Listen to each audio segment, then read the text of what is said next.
Magandang umaga rin sa iyo, Kirby, at magandang umaga, Pilipinas. Talaga namang gaganda ang ating morning dahil talaga namang good news po ang aming hatid sa inyo. Sa ngayon nga po'y wala pong umiiral na anumang sama ng panahon o low pressure area sa Philippine Area of Responsibility.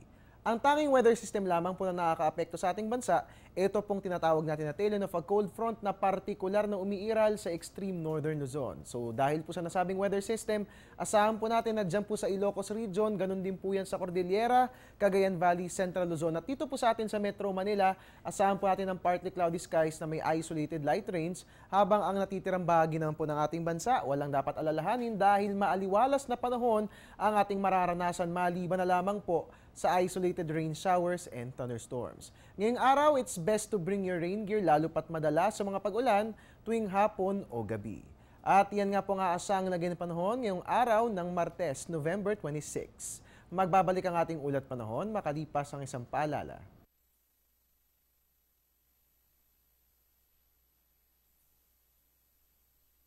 On the road na. Ano te? Ang package? Ma'am, sabi ng Air 21 na receive na. Okay. Very good. Basta padala, sagot ka ng Air 21. May real-time delivery updates via text para worry-free ka. Teng, ang package, napadala mo na? Yes, ma'am. Sa Air 21. Sa Air 21, sagot ko, padala mo. At mga kababayan, extended po ang relief operations ng Panahon TV at Air 21 until November 30. Para po sa inyong mga donasyon, pwede pong isadyain ang ating relief outlets para nang sa gayon ay maiwan nyo po itong mga sumusunod na items. Ito po ang ating mga luma pero magagamit pang damit, ready-to-eat food at ganoon din po bottled water and of course mga medisina. At para po sa mga nais mag-volunteer, welcome na welcome po kayo dahil nangangailangan po tayo ng magre-repack ng ating relief goods. Para po sa inyong mga katanungan hinggil sa ating extended na relief drive, pwede pong i-dial ang ating customer service hotline 854-2100.